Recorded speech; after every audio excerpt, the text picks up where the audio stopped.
andito tayo ngayon sa Divisoria, particular sa bukana nitong Santa Elena Street, no? So sa maghapon, sinuyod natin ito Santa Elena Street, Juan Luna, pati yung Tabora para tingnan kung ano ba yung mga patok na binibili ng ating mga kababayan dito sa Divisoria para nga sa pagsalubong sa bagong taon. At gaya nga na sinabi mo, Mase, yung mga gamit at damit na Mocha Mousse, yung sinasabing lucky color of the year, ang pinakapatok sa mga mamimili.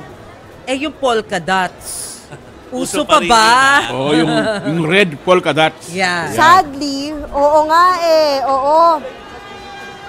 Dito, nabanggit ko, 3 kalsada yung sinuyod natin. Wala kaming nakitang mga gamit na may polka dots. So kahit damit na polka dots, isa sa mga nakausap natin na talagang yearly meron siyang OOTD, no, pagka salubong sa bagong taon. Sabi niya, parang outdated na, luma na raw, old-fashioned na daw ang polka dots. Ngayon daw talaga kung ano yung color of the year, tatatakan lang yon ng hello, welcome, or Happy New Year, or hello, welcome 2025.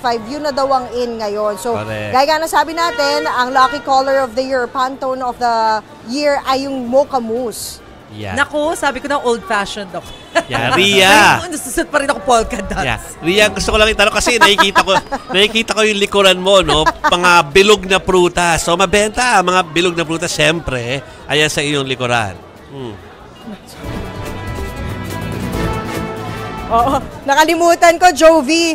Ako pala yung nakatungtong sa bangkito, so medyo na-outbalance ako. But yes, dito nga sa Santa Elena, sa likod ko, yung mga bilog na prutas. Pero, sabi sa atin ng mga nagtitinda, matumal, sakto lang yung kita, no, kumpara nung nakaraang taon, sa parehong panahon, no. Ilan sa mga nakausap natin, ang isa sa mga rason nila is, matagal pa naman yung bagong taon. So, may next week pa, no, may 30, 31 pa, baka daw kasi masira.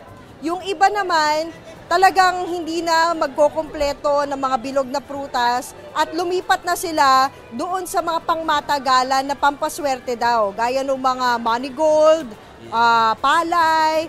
Pinakapatok pala dito, Jovi, Mase and Manny, yung chocolate coin, no? So dahil sobrang in demand no, nagbabagsak na sila ng presyo nun. Kanina, pag sinuyod natin yung mga kaloob-looban, nasa 20 pesos na lang yon.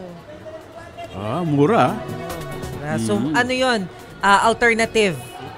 Kapag ka Symbolism. Correct. At saka, alternative, tama. Ano ba yun? Pang New Year din ba yung maliliit na pinya? Hindi Chinese, ko sure Chinese New Year. So, hindi pa pang ngayon. Oh. Next year pa. Okay. Ito na po na to ng producers natin. Okay. Mase, sa obserbasyon natin, Mase, parang may fusion na kasi ng Chinese culture or Chinese tradition yung mga gamit na binibenta dito. So nabanggit mo yung mga pinya, merong mga nagbebenta dito ng mga maliliit, tapos merong ribbon na pula, 3 for 100 pesos yun. Okay.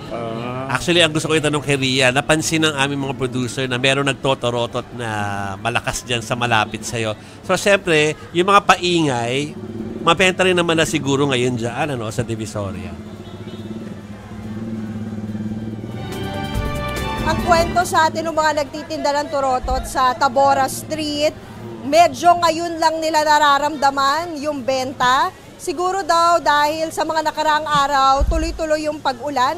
So, hindi masyado pa yung mga mamimili. So, hopefully daw sa weekend, lalo na doon sa holiday nga sa Monday, Tuesday, ay mas dadami na yung mga bibili ng turotot. Ang turotot pala dito, naglalaro yan mula 10 pesos hanggang 60 pesos, depende dun sa size. Pero mas makakamura kung wholesale yung bibilhin. And yung wholesale nila, at least 6 pieces lang naman. Mga nasa 2 to 5 pesos daw ang mababawas sa kada piraso.